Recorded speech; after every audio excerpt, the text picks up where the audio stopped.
You referred to your opposition's plan as one of their plans, the Cuts and Pain Commission. Yes. I find it very interesting you use that language because what they said was spending on government efficiency commission, which would look at how government is spending money to find efficiencies in government spending. And I've heard similar language from the Premier. So what is so objectionable about the opposition spending on government efficiency commission? Well, I believe that we are focused on investment. And with regard to whatever they intend to do with regard to their spend on the commission, I think it is inconsequential with regard to the intent, which is to advise them and recommend to them what they should cut. So whatever they spend on the commission is going to pale in comparison to the effect that the recommendations, based on what it is that they intend to do, being subjected to a cut, because they cannot cut and spend at the same time. So if they intend on improving whatever it is they say they intend to improve, then they feel as if they're going to have to cut so that they can have whatever the savings is to invest on what it is that they require financially to improve on any program that they say they're going to do. They can't have it both ways. And that's why we term them as the both ways opposition. You can't spend on the one hand, cut on the other hand, and find balance. It's impossible. And I think that was very ably articulated by Mr. Anthony Richardson over a course of days, weeks, months regarding what was being proposed by the opposition. Okay, you also said big business people, the ones who are going to sit on this commission. I think it was on Wednesday, Mr. Ingram basically attacked business, saying that they're the ones the constituent who's given the least of all is a business community. Well, you know, reframing this election in terms of business versus the people. Absolutely not.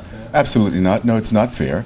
I think those that would know who they are would be the best to ask the question, because in this community there seems to have been, in some degrees, with regard to some big businesses, a level of disingenuousness on various levels, and we have to be equals at the table of diplomatic protocol, being honest brokers, so that when we are articulating our respective positions, we can mutually respect to disagree without being disagreeable, where we don't find accord.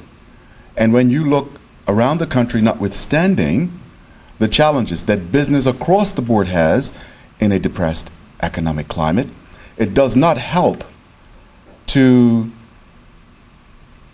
contract when you're a big business where it impacts employees, if you can help it. And I'm not so sure when we have big conglomerate businesses in this country with international reach impacting in a way where it seems a bit insensitive, notwithstanding the bottom line, because I know as a businessman you have to do what's best in your interest when it comes to the bottom line. But you know, you've got businesses that are big businesses in this community that's had the lion's share of the economics in this community.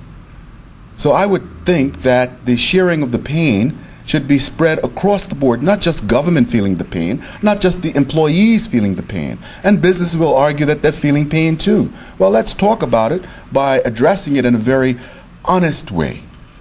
And what we've tried to do and continue to do is engage business at all levels. The EEZ zones, from the small business perspective to the larger international conglomerate companies and corporations, where we dialogue and try to understand where we need to find the level of compromise that is a win-win for every member of this community. So we are pro-business.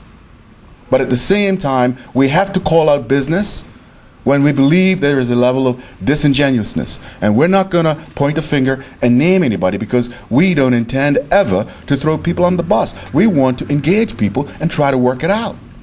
And if they're saying the same thing, then we as a government are here and are always open to be engaged, which is what we continue to do and will continue to do. So was Mr. Ingham wrong then? As far as Do you as far as agree what? with what he said? The constituent who is given the least of votes to business community. Well, to A some. blanket statement. Well, I think you will be best answered by Mr. Ingham. I'm not going to put words in Mr. Ingham's mouth, but I would think in the context of what he intended was that there is a level among some businesses that would be best described as disingenuous, for lack of a better term. You're not willing to name the businesses? No, I'm not, because that does not help situations when you try to throw curveballs at the people you're trying to engage, because, of course, they also have Bermuda's best interests at heart. But it's about, you know, being able to disagree without being disagreeable and coming to a fair compromise. No different than what is going on in the United States as we speak with regard to the engagement of the politicians and those elected members of society there that are engaging business. There is not going to be always an accord, but at that same token, you have to find the common ground where you can find mutual agreement and compromise. Okay, just moving on to another topic. You've talked about reclassifying drugs. Is that another way of talking about decriminalization of marijuana? Well, that is exactly what we said, reclassifying. And that's something we're going to look at so that we ensure that we make the right decision for those that would be impacted in being stigmatized by having a punitive sentence that requires they spend time behind bars for what would be considered very, very small amounts of certain drugs, which would be described as recreational drugs and soft drugs. So that's something we're prepared to look at. We're going to look at. It's something that's come back from the community for us to look at and address. So we are not going to shy away from the tough issues. Mr. Parrish said to us, the National Security Minister. Well, you need to speak with Mr. Parrish. Is that the question directed to him? No, that doesn't mean. Okay. He has said we're moving towards decriminalization. I'm just curious as to why that word has not appeared in the platform. Because we are looking at it and discussing it and considering it. And there's been no definitive plan with regard to the options that are on the table. So we have to look at the options and see what makes sense for Bermuda in the context of Bermuda and its people. Right. Why weren't physically challenged Bermudans already qualified for financial assistance? Excuse me? We talked about getting physically challenged people qualifying for financial assistance. Yes.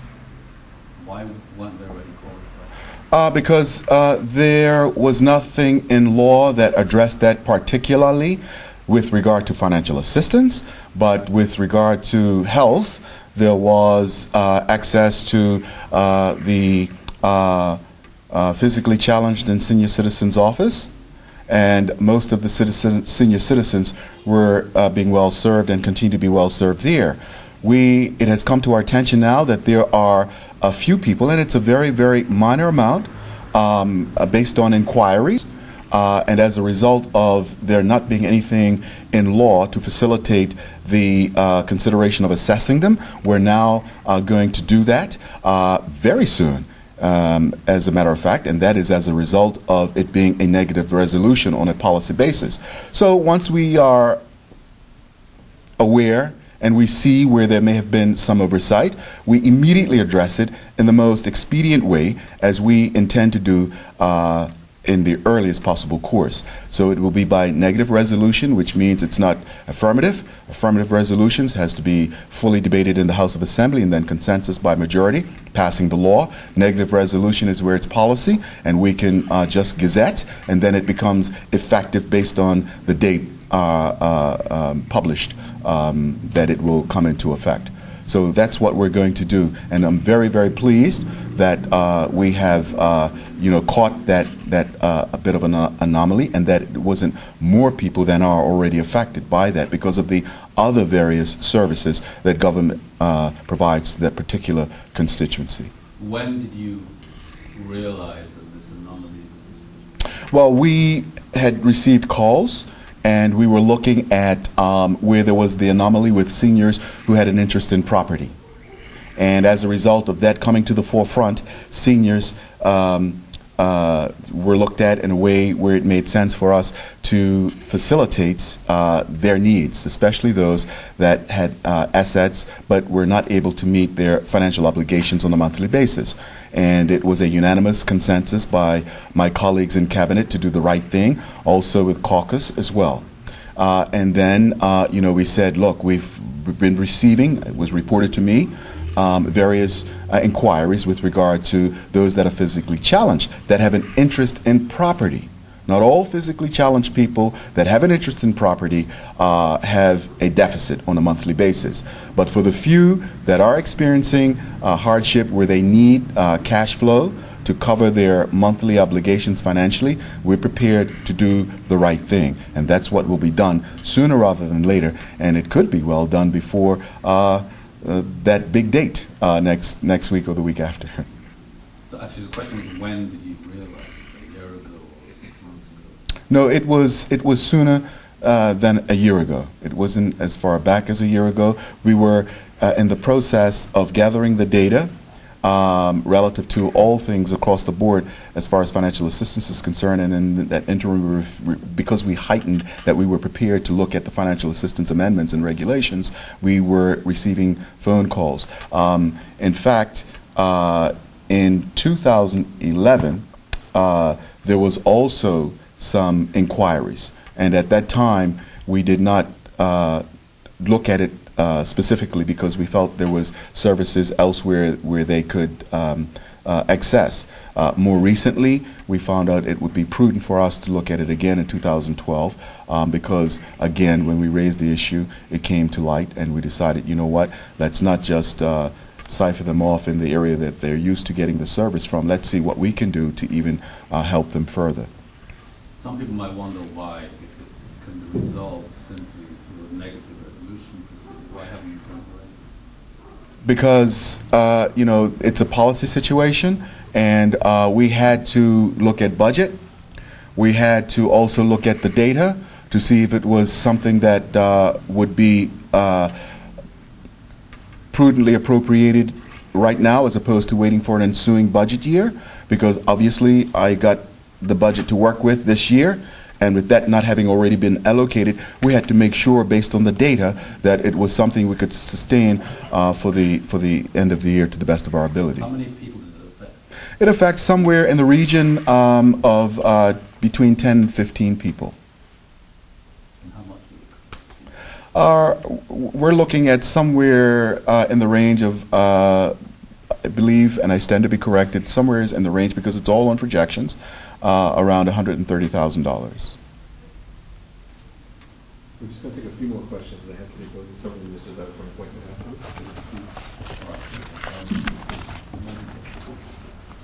Are there any further Thank you. questions? Yeah, You finished with me, Mr. Johnson? Yes? Yes. Thank you. Mr. De Silva.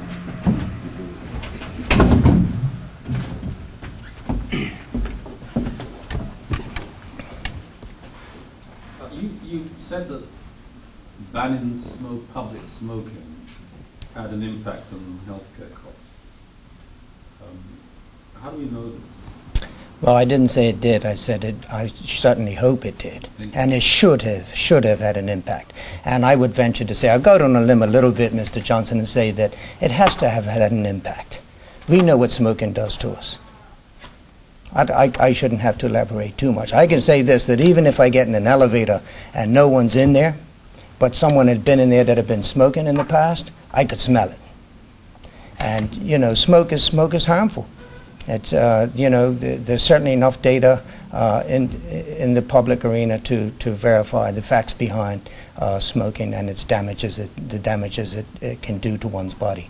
Right. How, on obesity, how can we do more than just beat the drum? Well, I think we're doing more than beating the drum. You might be familiar that we started a couple of years ago the Healthy Schools Initiative, where we started programs in the schools. We're working very closely in the Ministry of Health with the Department of Education, with getting our children to learn good eating habits and learn about physical exercise at an early age. And hopefully they're taking some of that information home to parents. You will know that we had the Well Bermuda strategy, which is well underway. We're encouraging our people through the Well Bermuda strategy to exercise more, eat correctly, and things of that nature. Last week, I was part of the Well Bermuda strategy AGM, which agreements were struck between a host of people in the health industry, and which included insurance companies and the like. You will know that the insurance companies themselves are doing their part with attacking obesity and the related diseases that obesity causes. That they're having more walks, they're having more runs, they're putting things out in the public arena. They're covering 100% of the cost of generic drugs. So I think I'm going to beat the drum, but I think that everyone is getting it and catching on. One only has to go out early mornings, and you see there's a lot more people now exercising than there were 10, 15 years ago. You've also talked about future care being the best thing since sliced bread, and you criticize the opposition for. And they deserve I think I have to correct you there, because what they've said is that they improve. Do you not agree that there's room for improvement in the system? There's always room for improvement, Mr. Johnson. It's just a matter of how much we, as a taxpayer, as a country, as a people, want to contribute towards that improvement. On that note, will doubling the benefits actually have any impact on the cost in terms of premiums for the taxpayer? And any increase in benefit will have an increase in cost. So who's it going to affect first? The same people it affects now is the people that contribute, which are our taxpayers. I'd like to say too that you have to remember one of the other things that has been out in the public lately with regard to future care is the fact that some people have been saying that our seniors who have a benefit in pensions of around $15,000 per year, half of that, $7,500, is going towards the cost of future care. Certainly, my friend at Age Concern, Claudette Fleming, and I were on Let's Talk last week, and we had that discussion.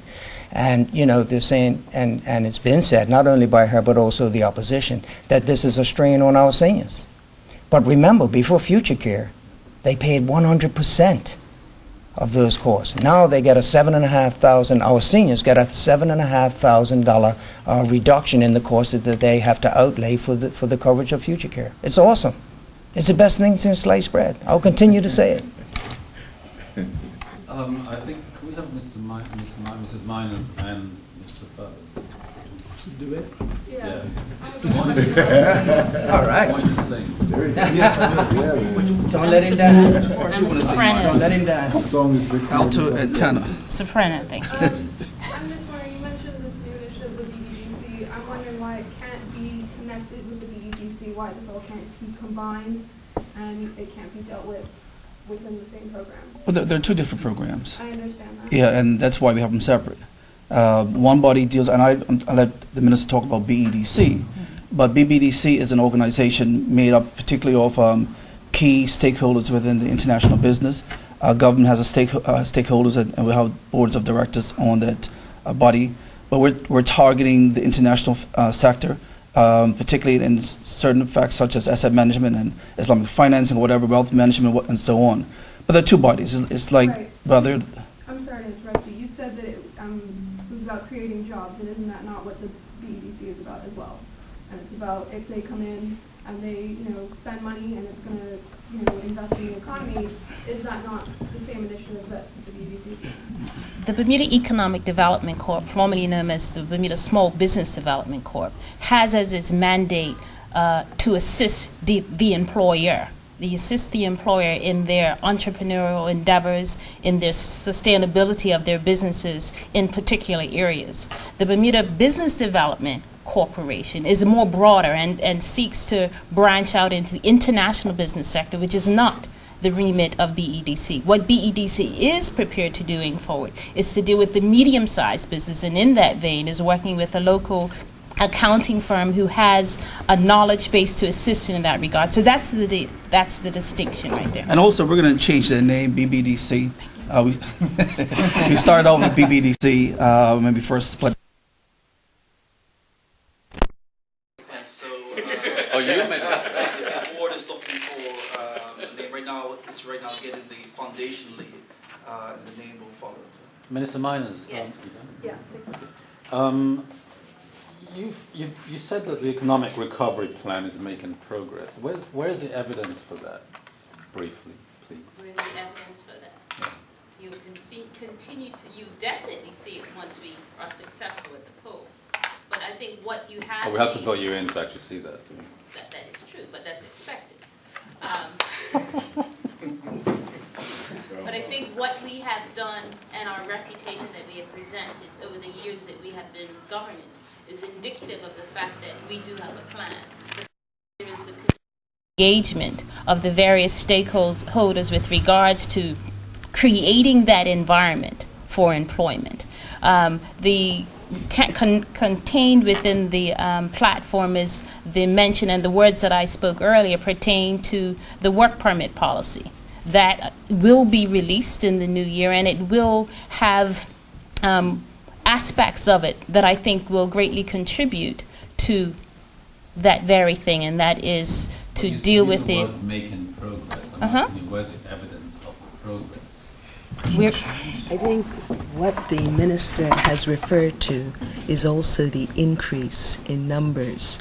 And if you look at the increase of new companies and compare them to last year, there are about 600 new companies. You would have also noted that if you have we've talked about some of the new business growth and entrepreneurs that you've seen, not just in St. George's, but other places. So what you're seeing is that what we want to see and what we're seeing, not at the rate we'd like to see, but there is increased confidence and people are stepping out and also setting up businesses. That's in addition to what we're doing from a government. As we have indicated, we wish to grow the economy. Jobs are critically important to that. To do that, you've got to increase your base. That means that you've got to find ways to expand the economic pie. How do we do that? As I've indicated in our 10-point plan, is the fact of that you want to increase and attract new business. Not only is this the hedge fund advantage plan, but it also means that as you diversify and grow your market base, you've got to look at expanding air links to areas where we haven't always been. And you've also got to increase your market in terms of the geographic spread.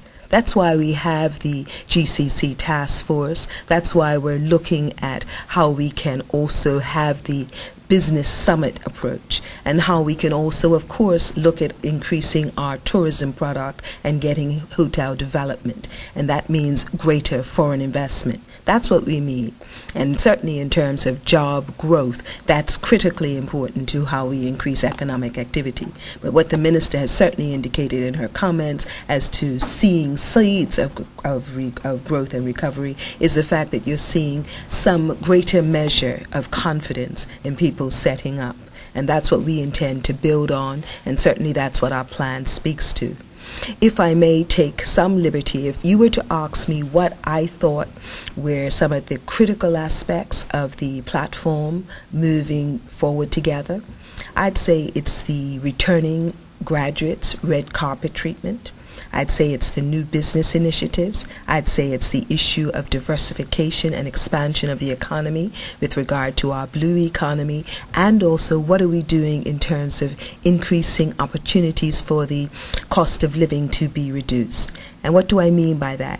But when we talk about LNG, liquefied natural gas, and looking at more renewables, that also, you'd be surprised the number of young men like yourself and a little older and a little younger who are really into the solar and the economic, I suppose, what do you call it, the more sustainable aspects. That is really, really exciting them, and they see it as an opportunity for getting into business and entrepreneurship.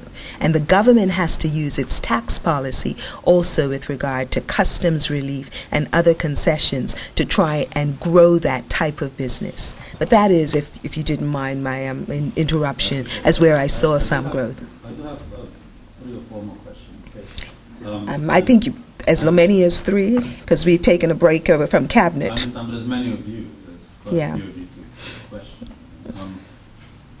Do you, Premier, do you regret that the PLP did not follow through on the plan, the initiative that your father brought forward as finance minister to establish unemployment insurance? No, I don't regret it, but I think that politics has to be receptive to the times. I remember, I wasn't obviously finance minister when he was alive, but I remember that he indulged in a consultative process, which is pretty wide and deep, both with regard to unions as well as the corporate sector. And there was real reluctance at that time. Because Bermuda was probably suffering from overemployment, people saw this as an added cost and burden. And they didn't want to cede the money which would have been required in terms of increased contributions into a fund. They weren't interested in doing that and didn't see a need. I think that bearing in mind what we're doing in terms of our birthday minister, Minister Glenn Bakeney's financial assistance, I think that what you're doing is you're funding it in a different way out of a different allocation, which is the financial assistance pot.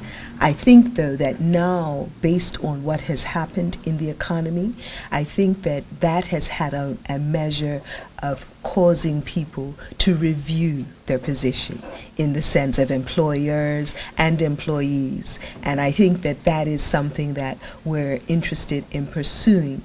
But at the same time, you're also recognizing that right now, businesses are trying to stay open and survive, so to actually put an added cost on them at this time would probably be seen as punitive. But I think that in a year or so that position in terms of an unemployment fund, that may be an idea that they realize has now an idea whose time has come. And on the other side of things, how much growth is too much? Because I just not remember in 97, 98, leading up to the PLP victory, there was a severe crisis in housing because the economy was overheated and Bermudians couldn't get, even employed Bermudians, couldn't get affordable housing. And I haven't heard you or any of the ministers talk about growth being sustainable. I think that your question is an intriguing one. I don't know that it comes naturally out of the platform, but I think that what we do have a need at this time is to grow the economy. We need to have increased economic activity, and that also will help to absorb some of those who have lost their job. But we must also appreciate that in this 21st century, and given the recession, that some of those jobs are not going to come back. And that's why we have to provide a path for success and a path for achievement and a path for opportunity for our people in different areas. That's why it is so critically important that we have training and retraining programs, that we have to also have an education system that is truly world class, so that in terms of our labor market and the needs of our labor market, as we diversify, so we have the GCC, so we have greater energy efficient methodologies, and also as we also talk about the new normal, which is going to see Bermuda really as an incubator for sustainable solutions. We've got to prepare Now, in terms of saying how much growth is too much, I don't think anybody has been able to quantify that with any precision. But what we do recognize is in the here and now, what do people want? They want decent jobs, and they want jobs that can lead to some sort of career success. And that means we've got to grow the economic pie. With that, I'm sorry.